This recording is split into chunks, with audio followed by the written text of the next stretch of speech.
Bacaan Harian Katolik 31 Desember 2023. Marilah berdoa. Dalam nama Bapa dan Putra dan Roh Kudus. Amin.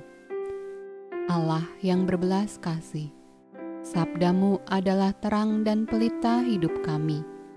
Utuslah Roh Kudus-Mu untuk membuka telinga, hati, dan budi kami untuk mendengarkan dan memahami sabdamu. Doronglah kehendak dan tekad kami untuk mengamalkan sabdamu dalam hidup dan perutusan kami sehari-hari. Amin. Pembacaan dari Kitab Kejadian. Kemudian datanglah firman Tuhan kepada Abram dalam suatu penglihatan. Janganlah takut, Abram. Akulah perisaimu, upahmu akan sangat besar. Abram menjawab, Ya Tuhan Allah, apakah yang akan Engkau berikan kepadaku? Karena aku akan meninggal dengan tidak mempunyai anak, dan yang akan mewarisi rumahku ialah Eliezer, orang Damsyik itu. Lagi kata Abram, Engkau tidak memberikan kepadaku keturunan, sehingga seorang hambaku nanti menjadi ahli warisku.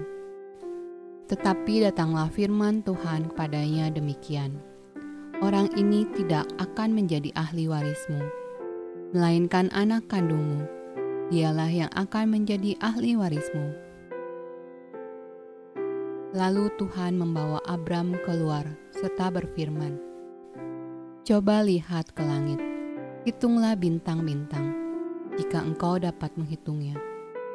Maka firman-Nya kepadanya, Demikianlah banyaknya nanti keturunanmu. Lalu percayalah Abram kepada Tuhan, maka Tuhan memperhitungkan hal itu kepadanya sebagai kebenaran. Tuhan memperhatikan Sarah seperti yang difirmankannya, dan Tuhan melakukan kepada Sarah seperti yang dijanjikannya.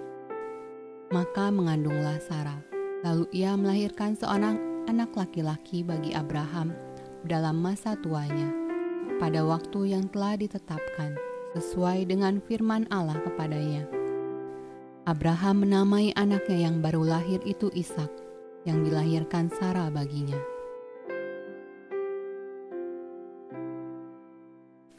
Bacaan dari Kitab Mazmur. Bersyukurlah kepada Tuhan, serukanlah namanya, perkenalkanlah perbuatannya di antara bangsa-bangsa. Bernyanyilah baginya, bermazmurlah baginya, percakapkanlah segala perbuatannya yang ajaib.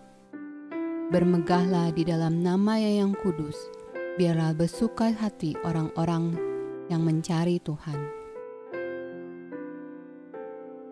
Carilah Tuhan dan kekuatannya, carilah wajah-Nya selalu.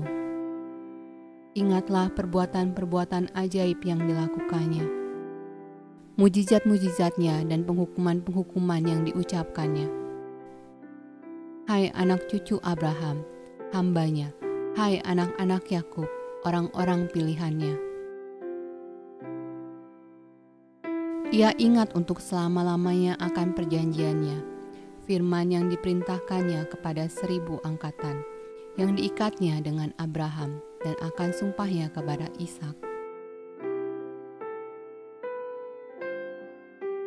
Pembacaan dari Injil Lukas. Dan ketika genap waktu pentahiran menurut hukum Taurat Musa, mereka membawa Dia ke Yerusalem untuk menyerahkannya kepada Tuhan, seperti ada tertulis dalam hukum Tuhan. Semua anak laki-laki sulung harus dikuduskan bagi Allah. Dan untuk mempersembahkan korban menurut apa yang difirmankan dalam hukum Tuhan, yaitu sepasang burung tekukur atau 2 ekor anak burung merpati. Adalah di Yerusalem seorang bernama Simeon. Ia seorang yang benar dan saleh yang menantikan penghiburan bagi Israel.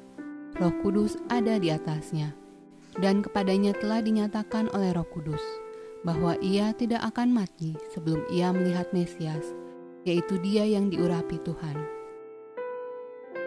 Ia datang ke bait Allah oleh Roh Kudus ketika Yesus, anak itu, dibawa masuk oleh orang tuanya untuk melakukan kepadanya apa yang ditentukan hukum Taurat.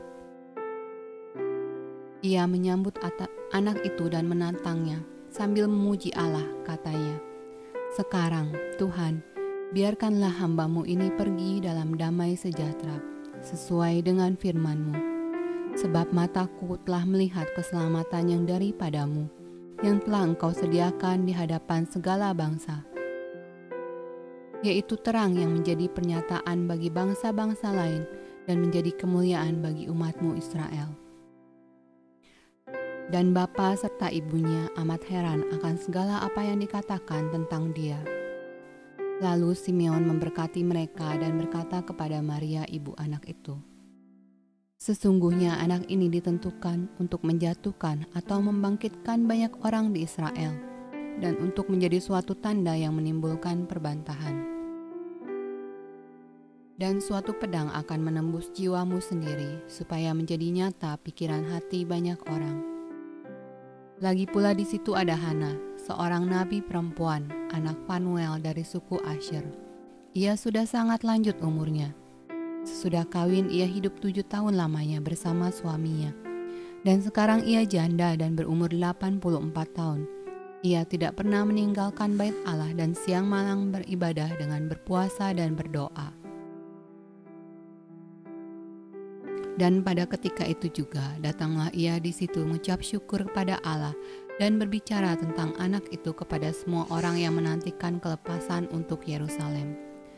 Dan setelah selesai semua yang harus dilakukan menurut hukum Tuhan, kembalilah mereka ke kota kediamannya, yaitu kota Nazaret di Galilea. Anak itu bertambah besar dan menjadi kuat, penuh hikmat dan kasih karunia Allah ada padanya. Demikianlah sabda Tuhan. Terpujilah Kristus.